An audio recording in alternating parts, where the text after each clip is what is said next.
Formation का और reformation का। तो पहले आता है इम्पल्स ऑफ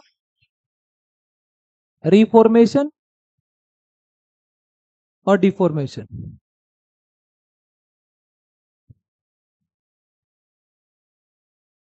सेकंड क्या था? रिलेटिव वेलोसिटी किसकी? सेपरेशन की और रिलेटिव वेलोसिटी अप्रोच की। और इसके बारे में क्या चीज पड़ी थी? ये वाली जो रिलेटिव वेलोसिटी है ये लाइन ऑफ इम्पैक्ट के ऊपर देखनी है।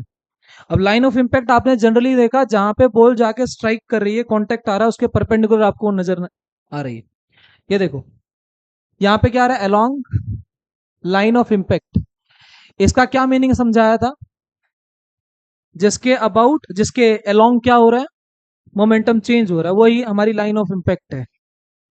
ठीक है।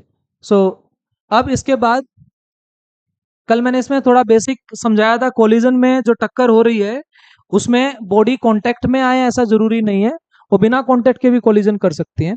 तो कॉन्सेप्ट नंबर 1 डालिए यहाँ पे। कॉन्सेप्ट नंबर 1, जैसे मान लीजिए दो बॉडी है M1 M2, ये कितने से जा रही है? ये U1 और U2 से जा रही है। डन। इन दो बॉलों को आपस में टकराना है। What is the condition here? U1 U2 से ज्यादा होनी चाहिए, पिछले वाले की स्पीड आगे वाले से ज्यादा होनी चाहिए, तभी तो टकराएगा ना। तो कंडीशन फॉर कोलिजन तो यही है कि U1 U2 से ज्यादा है। अगर ऐसा नहीं होगा तो कोलिजन भी नहीं होगा। जैसे ही कोलिजन हुआ, देखो डायग्राम को कैसे बनाना है। एक स्टेप ये है, जहां आपस में ये इंटरेक्ट कर रहे हैं M1 और M2, ये देखो यहाँ पे क्या है? Contact surface. इसका मोमेंटम किधर चेंज हो रहा है? एक्स में, एक्स में, एक्स में। भाई ये इधर जा रहे हैं, आपस में टकराएंगे, इनकी वेलोसिटी चेंज हो जाएगी टकराने से। तो इस डायरेक्शन के अंदर, इस डायरेक्शन के अंदर क्या होगा? मोमेंटम का चेंज हो जाएगा। इसका मतलब यही तो मेरी लाइन ऑफ इम्पैक्ट है ना। That is LOI, line of impact. इसमें बार बार बोल रहा हूं, जब तक इसकी पहचान नहीं करोगे क्वेश्चन गड़बड़ होगा। और खासकर कहाँ? ऑब्लिक कोलिजन में। ऑब्लिक वाले में तो इसका बहुत बड़ा रोल आ जाएगा। तो जहां कांटेक्ट आ रहा है उसके परपेंडिकुलरली आपको जनरली ये देखने को मिलती है। तो लाइन ऑफ इम्पैक्ट यहां आ गया। क्या देखा मैंने? ये क्या हुआ? कोलिजन हो गया। ये सिचुएशन कब की थी? ये बिफोर कोलिजन की थी, बिफोर कोलिजन। और ये कोलिजन हो गया। अब इसके बाद इसकी कहानी अभी पढ़ेंगे। आपको क्या लग रहा है? U1 U2 से ज्यादा है। जब ये टकरा रहे होंगे तो U1 कम होगा और U2, एक ऐसा पॉइंट आ जाए जहां पे U1 कम होते होते और U2 बढ़ते बढ़ते दोनों बराबर हो जाते हैं। वहां पे इन दोनों बॉल्स का डिफॉर्मेशन मैक्सिमम होता है। मतलब जितना इनको दबना था वो दब गए। अब क्या होंगे? वो सेपरेट हो जाएंगे। ये पॉइंट समझ में आया मैंने क्या कहा?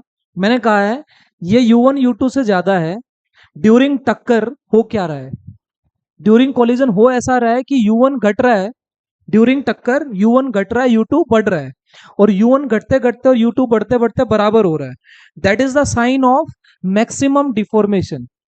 देखो ये दोनों चिपक गई अभी, लेकिन ये अलग कब होंगी? जब इनका मैक्सिमम डिफॉर्मेशन हो जाएगा। उससे ज्यादा वो दब नहीं रही, दब गई, अब अलग हो जाएंगी। तो मैक्सिमम डिफॉर्मेशन के ऊपर सेपरेशन हो जाता है। क्या ये पहले अप्रोच कर रही है एक दूसरे को, उसके बाद क्या करेंगे? सेपरेट करेंगे। सेपरेशन और अप्रोच। तो मैंने मान लिया कि बाद में M1 कितने से चल रहा है? V1 से। और M2 कितने से चल रहा है? V2 से। बोलो रिलेटिव वेलोसिटी कैसे निकालते हैं? VAB VA minus VB, VBA VB minus V2 निकालते थे। तो ऐसे ही देखूं, अप्रोच की देखूं, यानी कि V अप्रोच देखूं, V अप्रोच। और ये अंडरस्टूड है, ये कौन से वाली है? रिलेटिव वाली। कैसे करेंगे? V U2 माइनस, कौन सी ज्यादा है अभी? तो U1 minus U2, velocity of approach देख ली। इसमें ये किसके अलोंग देख रहा हूं मैं? लाइन ऑफ इम्पैक्ट पे। और वो क्या आएगी? V2 minus V1। तो वो तो कम हो गई थी, वो ज्यादा हो गई थी। तो वेलोसिटी ऑफ सेपरेशन कितना नजर आ रहा है तुम लोगों को? फॉर्मूला देखना क्या है? ई का नाम क्या है? Coefficient of restitution, coefficient of restitution. जल्दी उतारो साथ साथ फटाफट। U1 minus U2, U2 minus V2 minus V1 divide कर दो इनको दोनों को। तो V2 माइनस V1 बाय में U1 माइनस U2, पहला फॉर्मूला किसका निकल के आ रहा है ये? V2 माइनस V1 बाय में U1 माइनस U2, उतार लीजिए।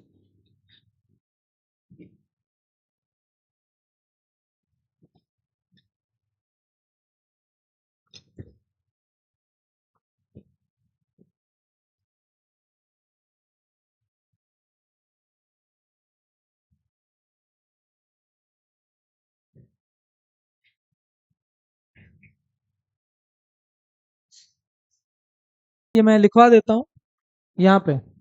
ड्यूरिंग कॉलिजन हो क्या रहा है? U1 घट रहा है, U2 बढ़ रहा है। एट ए पॉइंट U1 U2 के बराबर हो जाएगा। और ये किसका साइन है? यहाँ पे क्या हो रहा है? मैक्सिमम डिफॉर्मेशन हो रहा है। और जब मैक्सिमम डिफॉर्मेशन हो जाएगा तो चीजें सेपरेट हो जाएंगी। तो यहाँ पे बॉडी नाउ गेट सेपरेटेड, ऐसा होता है। तो कोलिजन के दौरान क्या हो रहा होता है, ये यहां लिखा है। उसके बाद ई का फॉर्मूला निकल गया। कोफिशिएंट ऑफ रेस्टिट्यूशन, कितने टाइप का कोलिजन है? 3, है ना? देखना बेटे, अभी हम इसको निकालेंगे ना जब, तो ये जो ई आएगा ये हमेशा 0 से 1 के बीच में आएगा। तो कुछ अबाउट ई लिख लो। About E, coefficient of restitution. पहला, ये जो कोफिशिएंट ऑफ रेस्टिट्यूशन है ये मटेरियल की प्रॉपर्टी है, मटेरियल डिपेंडेंट क्वांटिटी है। जैसा मटेरियल होगा बोल्स का, बॉडीज का, उसके हिसाब से कोलिजन की। अब नॉर्मल सीखने के लिए आप रबर की बॉल को नीचे फेंको वापस आ रही है, लोहे की बॉल को फेंको नहीं आ रही है। तो ये वहां पे किसकी वजह से हो रहा है? ई की वजह से। मतलब ई सब कुछ डिसाइड कर रहा है, लेकिन ई किस पे डिपेंड कर रहा है? मटेरियल पे। तो this is a material dependent quantity, material dependent quantity.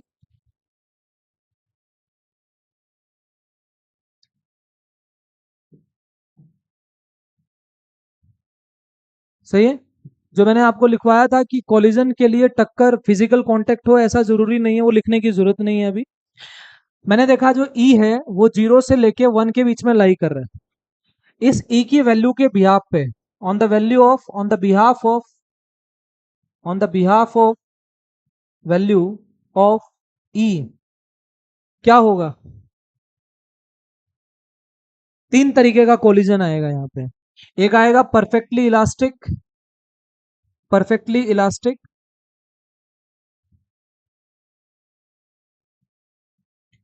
एक आएगा परफेक्टली इन इलास्टिक। एक क्या आएगा? पार्शियली इलास्टिक और इन इलास्टिक। दोनों बोल सकते हो ना। कोई चीज पार्शियली इलास्टिक है तो पार्शियली इन इलास्टिक भी तो है वो। इलास्टिक समझ रहे हो? जिस स्पीड से फेंका उसी स्पीड से वापस आ गया, कोई लॉस नहीं हो रहा। तो यहाँ पे क्या आ गया? ये पार्शियली इलास्टिक और इन इलास्टिक। क्या क्या होता है सुन लीजिए। यहाँ पे क्या होता है? ई की वैल्यू ऐसे लिखवा दूं सारी चीजें इधर, इन तीनों को यही लिख लो, शॉर्ट में सारी चीजें आ जाएंगी यहाँ पे। परफेक्टली इलास्टिक है, ई की वैल्यू बोलना कितनी आएगी? 1। ई की वैल्यू कितनी आएगी? 1। यहाँ पे ई की वैल्यू कितनी आएगी? 0। यहाँ पे ई जो होगा वो 0 से लेके 1 के बीच में लाई करेगा। तो आपको ऐसा लग रहा होगा कि परफेक्ट पार्शली पार्शली इलास्टिक और इनइलास्टिक के क्वेश्चन ज्यादा बेटर है एज कंपेयर टू दिस, है ना? क्योंकि वो 0 से 1 के बीच में लाई कर रहा है। तो ई इक्वल्स टू 1, इसका मीनिंग क्या समझे तुम? भर के देखो यहाँ। ये कौन है? वेलोसिटी ऑफ सेपरेशन, ये वेलोसिटी ऑफ अप्रोच। जब ये 1 हो जाएगा तो वेलोसिटी ऑफ सेपरेशन किसके बराबर आएगी? वेलोसिटी ऑफ अप्रोच के बराबर। तो इसका मतलब यहाँ पे एक पॉइंट तो ये हो गया। दूसरा, यहाँ पे वी सेपरेशन वी अप्रोच के बराबर होती है। सही है? 2। तीसरा, ये परफेक्टली इलास्टिक है, यहाँ पे मोमेंटम भी कंजर्व रहेगा और एनर्जी भी कंजर्व रहेगी, यानी कि किसी चीज का लॉस नहीं हो रहा इधर। जो जैसा आ रहा था वैसे ही जा रहा है। तो यहाँ पे लिखना, यहाँ पे जो P है वो भी कंजर्व्ड है, और जो एनर्जी है वो भी क्या है, कंजर्व्ड है। ये बाद में देखेंगे, जब क्वेश्चन करेंगे तो हम काइनेटिक एनर्जी को कंजर्व कर रहे होंगे। चार चीजें बताइए, ई की वैल्यू 1, उस 1 का मीनिंग निकल गया velocity of separation velocity of approach के बराबर है। अच्छा, परफेक्टली इनइलास्टिक में क्या होगा, लेकिन यहाँ E इक्वल्स टू जीरो का मीनिंग क्या निकल रहा है, ये जीरो है, इसका मतलब ये क्या है, अरे ये जीरो आएगा तो ये नीचे वाली चीज इन्फिनिटी आएगी। वेलोसिटी ऑफ सेपरेशन है यहाँ पे, सोचो, जब इनइलास्टिक होगा इसका मतलब जाके चिपक गया हो, तो वो बॉडी ऐसे कॉन्टेक्ट, ये दोनों थी, ये टकराई, अब दोनों इकट्ठी चल रही, दैट इज परफेक्टली इनइलास्टिक। समझे, जैसे जैसे मैंने आपको वर्क पावर एनर्जी में याद करो, मैंने बुलेट के क्वेश्चन कराए थे, डिब्बे में बुलेट जाके घुस रही है और फिर दोनों इकट्ठे चल रहे हैं, पिनिट्रेट होके, जैसे बुलेट एक बॉक्स में पिनिट्रेट होती है जाके, और फिर डिब्बा और बुलेट दोनों इकट्ठे चलते हैं, क्या है वो एक कंबाइंड मोशन है, वो एग्जांपल किसका है, परफेक्टली इनइलास्टिक का। तो यहाँ पे क्या समझ में आया, सेकंड, देखो, वेलोसिटी ऑफ सेपरेशन, पहला पॉइंट ये रहा। दूसरा क्या, यहाँ पे वेलोसिटी ऑफ सेपरेशन कितनी आ गई, मतलब सेपरेट हो ही नहीं रहे वो कंबाइंड चल रहे हैं। तीसरा, यहाँ पे पी कंजर्व्ड रहता है, डन, पर एनर्जी कंजर्व्ड नहीं रहती, तो यहाँ पे एनर्जी कंजर्व्ड नहीं है, यहाँ पे एनर्जी कंजर्वेशन नहीं। और परफेक्टली इनइलास्टिक में क्या हो रहा है, परफेक्टली इनइलास्टिक में ई की वैल्यू 0 से 1 के बीच में आ रही है। एक चीज याद रखना, इसको, अरे उल्टा लिख दिया, ये लिखा ही नहीं, एनर्जी कंजर्व नहीं है। यहां इसके नीचे थोड़ा सा स्पेसिफाई हो जाओ, जब हम सवाल करेंगे कहेंगे काइनेटिक एनर्जी नॉट कंजर्व, मतलब हमारा ज्यादा वास्ता इससे पड़ेगा, रीजन क्योंकि हम किसी बॉल को फेंकेंगे, उसकी वेलोसिटी होगी, हम ये देखेंगे कोलिजन के बाद वही वेलोसिटी रह रही है कि नहीं रह रही है, तो हम देखेंगे काइनेटिक एनर्जी कंजर्व नहीं है। यहाँ पे जैसे ही कोलिजन होगा, आप क्या देखोगे कि कोलिजन हुआ, कोलिजन से पहले जो वेलोसिटी थी, कोलिजन के बाद भी वही वेलोसिटी रह रही है, इसका मतलब एनर्जी कंजर्व रह रहा है। और यहाँ पे काइनेटिक एनर्जी कंजर्व नहीं, मतलब मैंने बोला क्या, एनर्जी कंजर्व नहीं है, यू गॉट स्पेसिफाइड इन कि काइनेटिक एनर्जी कंजर्व नहीं है, तो ये हमारे क्वेश्चन कराएगी। अब बात आती है इसकी, मेरा 1 से छोटा है ये, सोचो, अगर मेरा वी सेपरेशन और ये वी अप्रोच अगर लेस देन 1 आ जाए, तो इसका मीनिंग निकल गया कि वी सेपरेशन वी अप्रोच से छोटी नहीं आएगी। तो यहाँ पे सेकंड पॉइंट में क्या निकल गया कि वी सेपरेशन वी अप्रोच से छोटा है। ये पूरा थियरी चल रहा है, जब उसके क्वेश्चन स्टार्ट होंगे आपको यही चीजें बार बार दिखेंगी। जैसे आपने वर्क वाले चैप्टर में एक चीज के ऊपर बहुत फोकस किया था कि कौन सी फोर्स का वर्क डन निकाल रहे हैं, ये मैटर करता है ना, ऐसा नहीं है कि वर्क डन निकालो, अब वो वर्क डन फ्रिक्शन का है, नॉर्मल का है, एमजी का है, किसका है, वो मैटर। ऐसे ही यहाँ पे हर क्वेश्चन में ई बहुत मैटर करेगा, आपको ई पे ध्यान देना है कि ई कितना है, तो वी सेपरेशन वी अप्रोच से छोटा है। थर्ड, यहाँ पे कौन कौन कंजर्व रहेगा, कौन कौन कंजर्व नहीं रहेगा, आपको लग रहा है ना कि पार्शियली इलास्टिक है, पार्शियल इलास्टिक है, तो यहाँ पे लिखिए एनर्जी कंजर्व तो नहीं रहेगी, एनर्जी कंजर्व नहीं रहेगी। मोमेंटम कंजर्वेशन हम लगा देते हैं, मोमेंटम कंजर्वेशन हम लगा देते हैं, तो there is a loss, there is some loss in energy.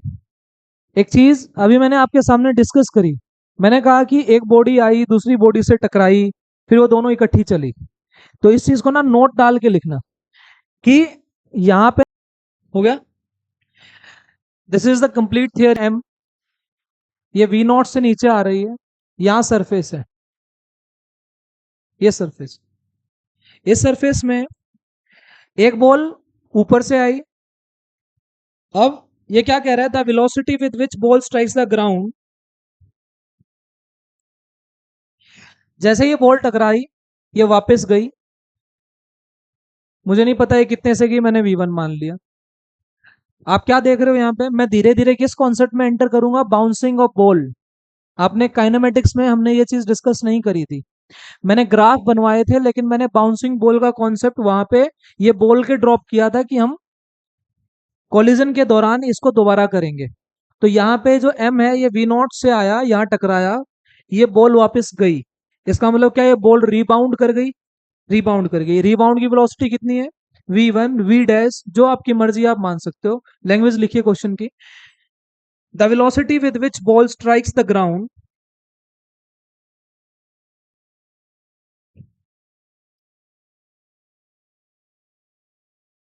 the velocity with which ball strikes the ground is e times the velocity, is e times the velocity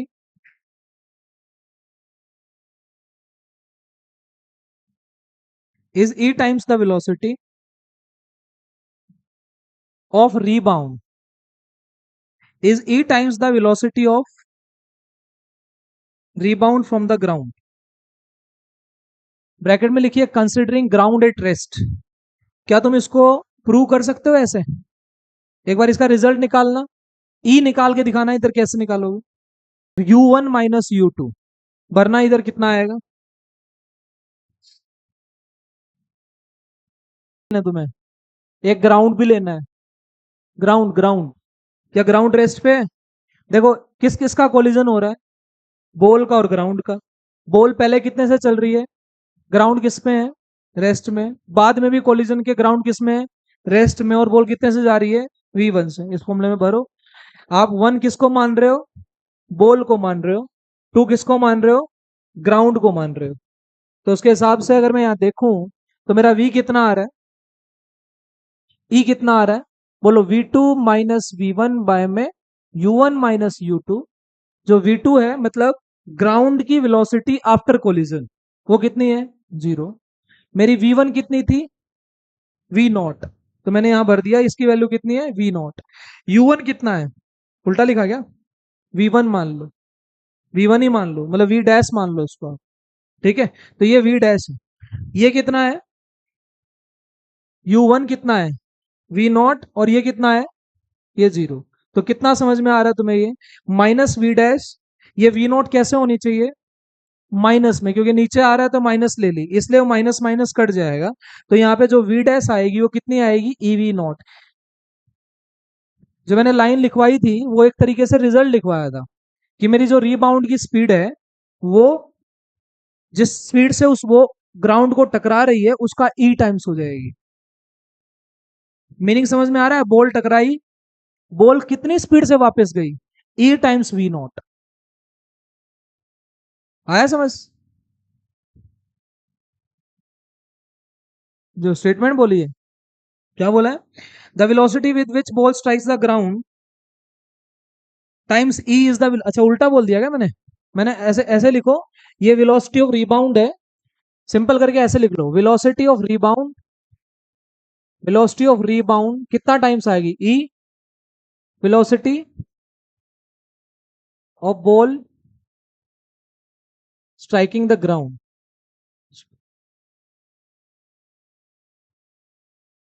जिसने ये कॉन्सेप्ट पहले किया हुआ है उसको इस फॉर्मूले की अहमियत पता है। ये इतना ज्यादा यूज होता है बार बार। अब सोचो, क्या ये बॉल ऊपर जाएगी, अब यहाँ पे काइनेमेटिक्स कैसे यूज होगी, अब ये बॉल ऊपर जाके फिर नीचे आएगी, फिर टकराएगी, फिर टप्पा खा के वापस जाएगी, और हर बार इसकी हाइट कम होते होते होते होते ये नीचे आ जाएगी। इसका मतलब आपको कुछ ऐसा नजर आ रहा है, पहले टकराई फिर वापस गई, मैंने देखा पहले ईवी नोट हो गई, जब ये वापस आएगी तो ये कितने से आएगी, चलो यहीं बता दो, चलो करते हैं। अभी ये बॉल यहां से वी नोट से आई, मैंने क्या देखा कि इस जब ये वापस जाएगी, पहला टप्पा खाया और ऊपर गई, तो इसकी वेलोसिटी कितनी आई, ईवी नॉट आई। क्या हमें काइनेमेटिक्स में ये रिजल्ट पता है ना कि जितने से फेंकते हैं उतने से ही नीचे आती है। अब मैंने इसको इतने से फेंका ईवी नॉट से, तो जब ये वापस आएगी तो तब भी ये कितने से टकरा रही होगी, ईवी नॉट से। और जब ये वापस जाएगी दूसरा टप्पा खाने के बाद, तो उसकी स्पीड ई टाइम्स हो जाएगी जिससे वो टकरा रही है। तो अब कितनी हो जाएगी, ई स्क्वायर वी नॉट। फिर ये वापस आएगी, फिर कितने से टकराएगी, ई स्क्वायर वी नॉट से। और जब ये वापस जाएगी फिर ई टाइम्स और हो जाएगा, तो ई क्यूब वी नॉट, फिर जाएगी, फिर ऐसे फिर ऐसे फिर ऐसे एंड सो ऑन। ये रिजल्ट यहां यूज होगा, ये किसका केस बता रहा हूं मैं, ये मैं अलग से कराऊंगा, डोंट वरी, पर इसके नीचे लिख लो इस क्वेश्चन के नीचे कि इस तरीके से मेरे को समझ में आ रहा है। तो बाउंसिंग ऑफ बॉल, जो मैंने लाइन लिखवाई थी वो एक कॉन्सेप्ट था।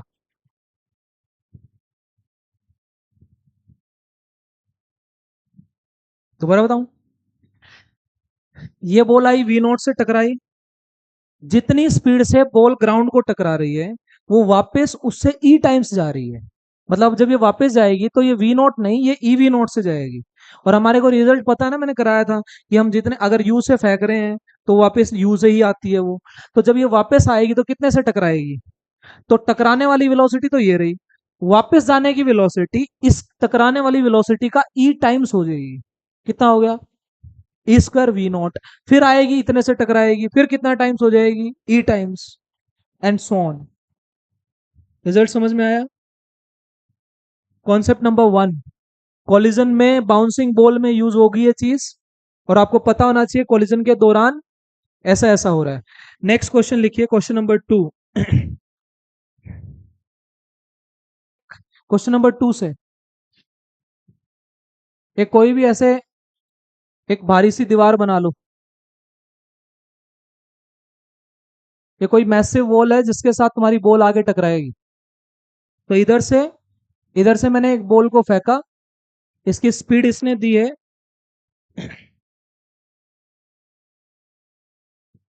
m2 kg है। अभी m कितना दिया, m2 kg। और इसने यहाँ पे ये माना है कि ये भी 10 मीटर पर सेकंड से इधर आ रही है, ये वॉल भी इधर मूव कर रही है कितने से, 10 मीटर पर सेकंड से। तो क्वेश्चन पूछा है, ई की वैल्यू दी है यहाँ पे 1/2, ई की वैल्यू 1/2।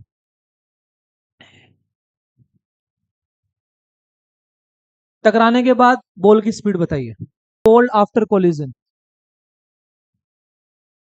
क्या, बॉल की 10, बॉल की, बॉल बॉल 2 मीटर पर second, velocity of ball after collision बतानी है। किस किस के दिमाग में क्लियर हो रहा है, मैं बार बार एक ही फॉर्मूला लगाऊंगा अभी, ई की value v2 minus v1 bye में u1 माइनस u2। आपको पहचान होनी चाहिए वन टू कौन है, ये वन है ये टू है। क्या तुम्हें लग रहा है इसको क्या ही फर्क पड़ेगा इसके टकराने से, तो इसका मतलब कोलिजन के बाद तो ये दीवार कितने से चलेगी, 10 से ही चलेगी। मीनिंग समझिए, पहले u1 कितना नजर आ रहा है, 2 मीटर पर सेकंड, u2 कितना नजर आ रहा है, 10 मीटर पर सेकंड। अच्छा उसके बाद जो v1 है वो कितना है, मुझे निकालना है, बॉल है ना, ये बॉल थी बॉल, ये बॉल का है, ये बॉल का है। तो बॉल टकराएगी वापस जाएगी तो क्वेश्चन मार्क है। और जब ये v2 का देखोगे तो इसको तो कुछ फर्क पड़ा ही नहीं, ये गिवन डाटा है। निकाल दो, ई की वैल्यू 1/2 दे रखी। साइन कन्वेंशन के फॉर्मूला, उधर सब, इधर सब पॉजिटिव, ऊपर सब पॉजिटिव, नीचे सब नेगेटिव, तो इसके नीचे लिख भी लेना with sign conventions, with sign convention. आ रहा है समझ में, कितना आ गया ये, क्या फर्क आएगा। मैंने जैसे क्वेश्चन लिखा है, जो स्टेटमेंट मैं तुम्हारे सामने ड्रॉप कर रहा हूं उसमें हर चीज का साइन होता है। अब ये देख, ये मैसिव वॉल का मतलब यही है, ये इतनी भारी है, 2 किलो की, क्या ही फर्क डालेगी इसके ऊपर। समझ रहे हैं? ले आंसर क्या है, u1 की वैल्यू -2 ली है, ये u1 की वैल्यू -2 लेनी है, -2। बताओ अब कितना है, 16 आ गया जी। v की वैल्यू v1 की वैल्यू 16 आ रही है। क्वेश्चन नंबर 3 करिए।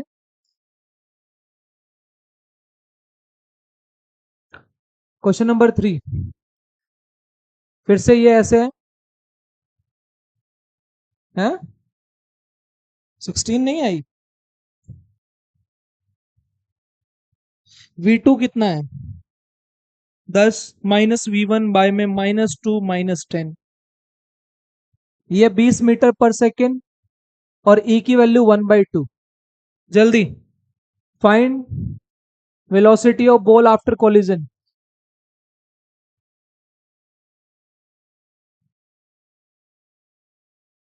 Velocity of ball after collision.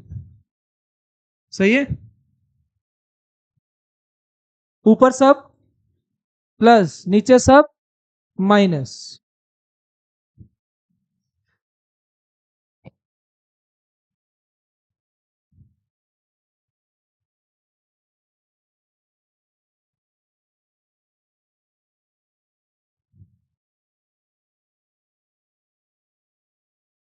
20 metre पर सेकेंड से जा रही है। आ गया सॉल्व करके। ई की वैल्यू 1/2 दी है उधर। अच्छा, ये कैसा कोलिजन है? अरे कोलिजन कैसा है? Partial, partial elastic, partial. E की वैल्यू 1/2 आ रही है, 0 से 1 के बीच में आ रही है। ई की वैल्यू 1/2 है। हाँ जी। 32, 32। इस वाले केस में ये ऊपर 5 मीटर पर सेकेंड से जा रहा है। क्या कोलिजन होने के चांसेस हैं? भाई इसकी स्पीड ज्यादा है इससे, तो कोलिजन तो हो जाएगा। ई की वैल्यू दी है यहाँ पे 1/3। वेलोसिटी बताइए बॉल की आफ्टर कोलिजन। ये मैसिव लिखने का मतलब यही है कि आफ्टर कोलिजन बॉल की स्पीड पे कोई फर्क नहीं पड़ रहा है। वो जैसे चल रही है वो अभी भी वैसे ही चल रही है। प्रांतिक बताएगा इसका आंसर। कर सोल्व।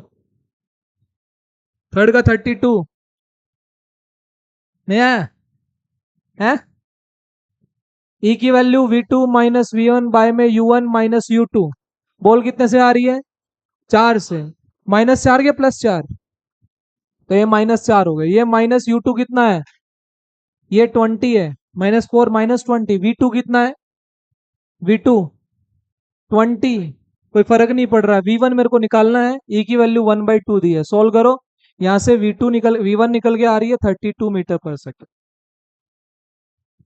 सही है। ये वाला और करो फटाफट। 5 मीटर पर सेकेंड।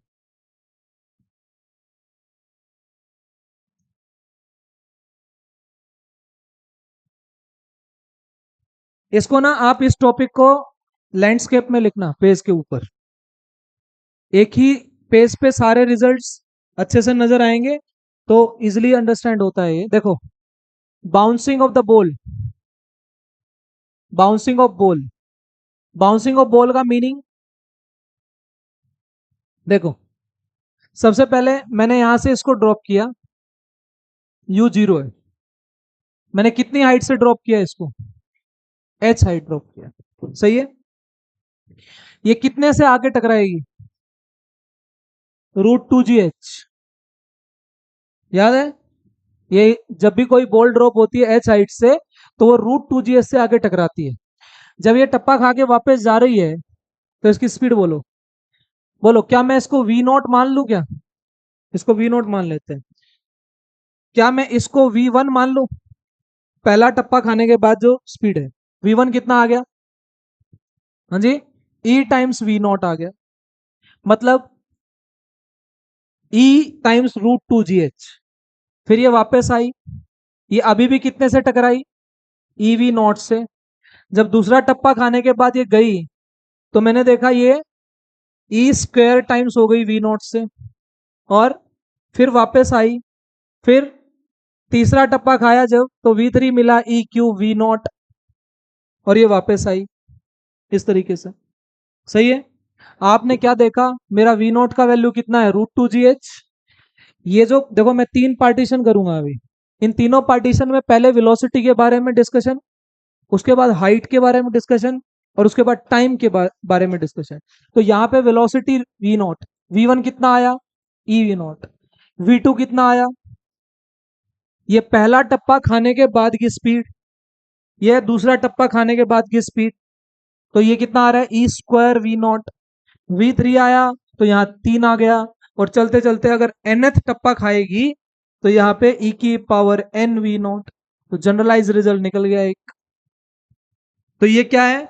nth बाउंस के बाद उसकी स्पीड इतनी होगी। Speed after, speed after nth bounce. हो गया?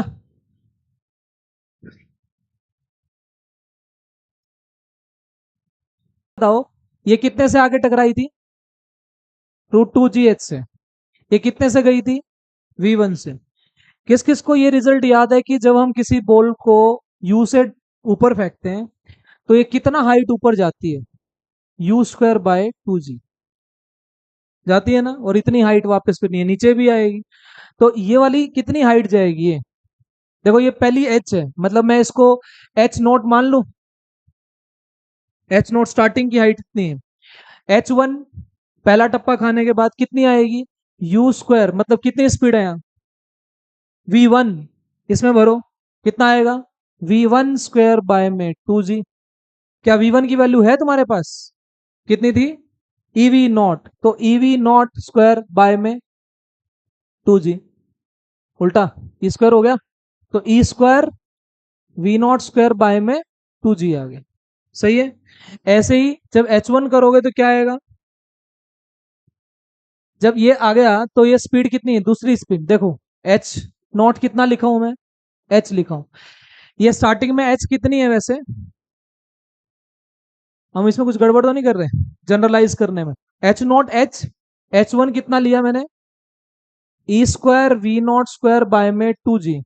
जब आप H2 लिखोगे तो तुम्हें लग रहा है आई की पावर 4 बन जाएगा? क्यों? जब वो दूसरा टप्पा खाएगी तो उसकी स्पीड ई स्क्वायर है, और उस स्क्वायर का भी क्या करोगे?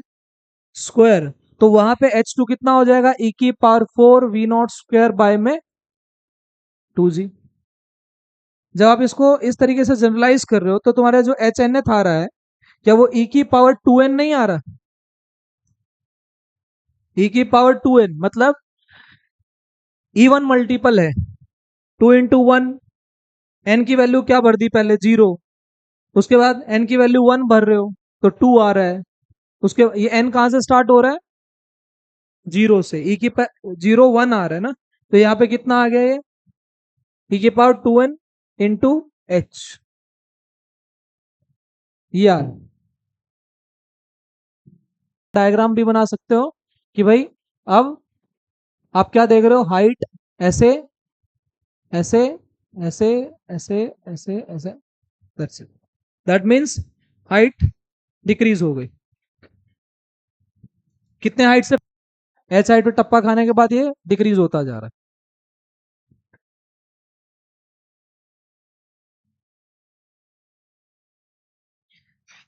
T1 बताना क्या होगा? बोलो। इस बॉल को पहले टप्पे में, देखो यहाँ एच के बारे में डिस्कशन है, ये किसके बारे में डिस्कशन है? टाइम के बारे में। ऐसे ही पार्टीशन करके टाइम लिखना। बोलो इस बॉल को नीचे आने में टाइम कितना लगा? √2h/g। Very good. तो यहाँ पे टी आ गया, ये टी आ गया √2h/g। पर तुम्हें ये पता है जब ये पहला टप्पा खा के जाएगी तो ये नीचे कितनी देर में आएगी? यहाँ बताना। क्या ये वापस इतनी देर में आती है? और ये जो टोटल टाइम होता था ये 2u/g होता था। तो इसका मतलब अगर मैं यहाँ पे T1 लिखूं, मतलब पहला टप्पा खाने के बाद ये वापस कितनी देर में नीचे आएगी, तो मैं इसको लिखा मैंने 2। यहाँ कितनी स्पीड से गई थी? ये V1 से गई थी, तो 2v1/g। और V1 की वैल्यू कितनी थी?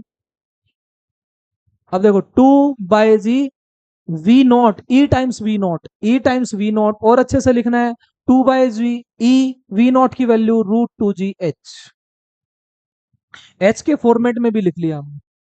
क्या तुम ऐसे T2 लिख के दिखा सकते हो? T3 T4 इसका जनरलाइजेशन बताना कैसे आएगा, ट्राई करना एक बार। कितना आता था? 2e⁻n। e⁻2n नहीं आता इधर।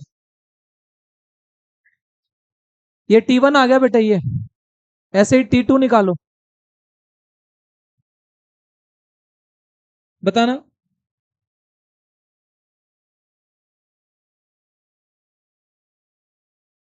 ई का स्क्वायर, गुड। ई का स्क्वायर, हाँ जी। तो इसका मतलब देख क्या आ गया? 2/g जो है, आगे क्या आ रहा है?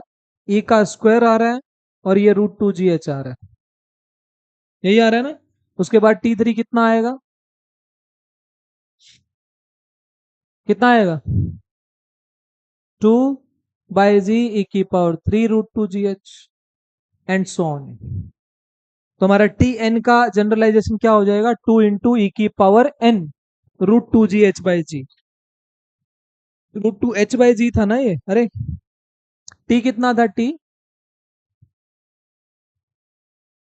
वेट, इसको काट के देखना क्या आएगा, रूट जी से रूट जी कट गया, मतलब ऊपर रूट जी है, नीचे जी है, तो नीचे एक रूट जी रह गया ना, तो आप इसको क्या लिख सकते हो, टू ई इंटू, क्या ये रूट टू एच बाई जी नहीं आ गया, इसका मतलब, इसका मतलब क्या था, ये कौन था, टी था, मतलब नीचे आने का समय, तो इसका मतलब टी वन आया था टू ई टाइम्स टी, अगला कितना आया two e square times t, अगला कितना आया टू ई की power three t, and so on, t n क्या आएगा, nth टप्पे वाली बॉल कितनी देर में नीचे आएगी।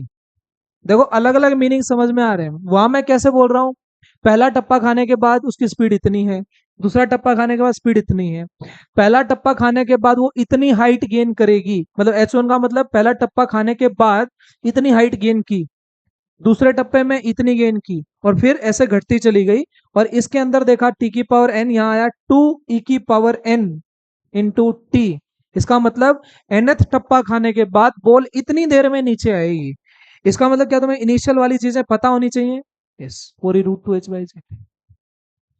तो तीन डिस्कशन हुए, टाइम का डिस्कशन हुआ।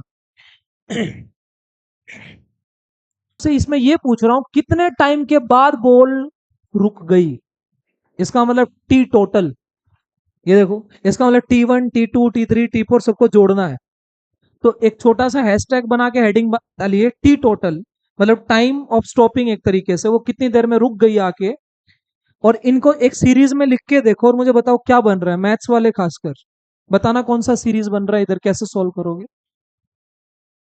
टी टोटल लिखने के लिए पहले लिखा root two H by g लगा, अगले में कितना लगा, plus two e root two H by g लगा, अगले टप्पे में टाइम कितना लगा, two e square root two H by g लगा, और उसके बाद एंड सो ऑन, कब तक, टू ई की power n root two H by g लगा, सही है इतना, सही है, क्या ये टी है ना सारे, आप इसको अब टी की फॉर्म में लिखो, मैं तुम्हारे लिए लिख रहा हूं ताकि ये चीजें सॉल्व करनी है, अब टी लिखो इसको, two e t plus two e square t और टू ई की पावर एन इंटू टी, क्या कॉमन आ रहा है, टी कॉमन आ रहा है, अब टी कॉमन आ रहा है, ब्रैकेट में यहां वन बच गया, ये टू बच गया, टू ई, ये टू ई स्क्वायर, ये, पर क्या दिख रहा है तुम्हें, टू भी तो कॉमन आ रहा है, किसमें से, इस पहले वाली टर्म के बाद, यहां से आगे, यहां से आगे टू कॉमन आ रहा है, लिख दू ना डायरेक्ट, तो टू कॉमन आ गया, यहां क्या बच गया, ई, या ई कॉमन आ रहा है, ई भी ले लें कॉमन, टू ई कॉमन ले लो, टू ई कॉमन ले लेते हैं, तो यहाँ पे वन बच गया, यहाँ पे ई बच गया, फिर आगे ई स्क्वायर बच गया और ई क्यूब बच गया, एंड सो ऑन, ये वाली चीज, सही है ना, ये, इसमें देखो जीपी बन रही है, जीपी क्या होती है, अगले वाली टर्म को पिछले वाले से डिवाइड करो, e by one, e square by e, e आया, e cube by e square, फिर से ई आया, सम ऑफ इनफाइनाइट जीपी कितना आता है, हम अब मुझे पता नहीं है ना कितने टप्पे खाए इसने, तो हमारे लिए तो अननोन ही है, हाँ जी, क्या कह रहे हो, ए बाय वन माइनस आर, तो सम ऑफ इनफाइनाइट जीपी कितना आता है, ए बाय में वन माइनस आर, ये देखा पहले, बेटा देखो इधर 11th क्लास, ये जीपी है, जो पहली टर्म होती है उसको ए बोलते हैं, और जो ये आर होता है इसको कॉमन रेशो बोलते हैं,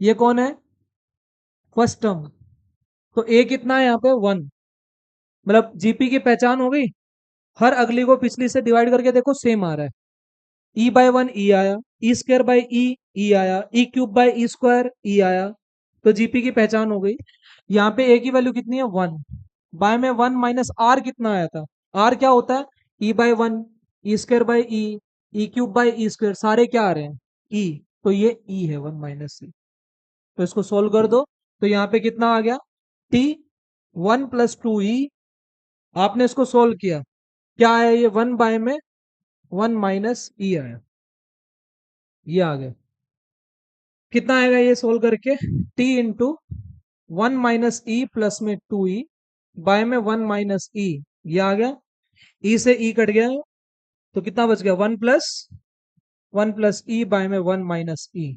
ये देखना, क्या ये बहुत सिंप्लीफाइड फॉर्मूला नहीं निकल के आया, 1 प्लस बाय में 1 माइनस, और आगे कौन लगा है इसके, टी। टी कौन सा है, पहली बार नीचे आने में इतना समय लगा था, √2h/z, ये निकल गया।